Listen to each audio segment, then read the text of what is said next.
உத்தரப்பிரதேச மாநிலம் அயோத்தியா நகரத்துல இருக்கிற சரையு நதிக்கரையில தான் இப்ப நம்ம இருக்கிறோம். இப்படி சொல்றதை விடவும் சரையு நதிக்கரையில தான் இந்த அயோத்தியா நகரம் அமைஞ்சிருக்குன்னு சொன்னாதான் அது சரியா இருக்கும். காரணம் என்னன்னா, நிறைய இலக்கியங்கள்ல நம்ம வாசிச்சிருப்போம். நதி இருக்கு அப்படின்னாக்கா அதை ஒட்டிய குடியிருப்பு பகுதிகள் இருக்கும், மக்கள் வாழ தொடங்குவாங்க. அப்படிதான் நதிக்கரை நாகரிகம் அப்படின்னு நிறைய நம்ம படிச்சிருக்கிறோம்.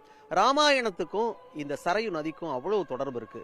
விஸ்வாமித்திரர் ராமரையும் லக்ஷ்மணனையும் இந்த சரையு நதிக்கரையை கடந்து தான் கூட்டிட்டு போனாரு அப்படின்றதெல்லாம் நம்ம வாசிச்சிருக்கோம். இந்த சரையு நதியை இங்க வர அத்தனை மக்களும் அவ்வளவு நேசிக்கிறாங்க, புனிதமா கொண்டாடுறாங்க, புனித நீராடுகிறார்கள். அதெல்லாம் தாண்டி ராம நவமி அன்று இந்த சரையு நதியில புனித நீராடினால் தோஷங்கள் நீங்கும்னு நினைக்கிறாங்க, நன்மைகள் உண்டாகும் அப்படின்னு மிகப்பெரிய அளவுக்கு நம்புறாங்க. பொதுவா நிறைய நதிகள் பாழ்பட்டு கிடக்கிறத நம்ம பார்க்கிறோம். ஆனா இந்த ராமர் கோவில் திறப்பு விழாவை முன்னிட்டு இந்த சரையு நதியை அவ்வளவு சுத்தபத்தமா பராமரிச்சு வச்சிருக்கிறாங்க. இங்க வர்ற மக்கள் அவ்வளவு கட்டுப்பாடுகளை தாண்டி இங்க வரும்பொழுது கண்டிப்பாக சரையு நதியை நான் தொட்டுடணும், இங்க ஒரு முறையேனும் நீராட வேண்டும் அப்படின்னு நினைக்கிறாங்க. அதன் காரணமா ஏராளமான மக்கள் சாரசாரியா வரதை பார்க்க முடியுது. நான் இப்ப நிக்கிற இந்த சரையு நதிக்கரையில குளிர் 6 முதல் 8 டிகிரி செல்சியஸ் இருக்கும்.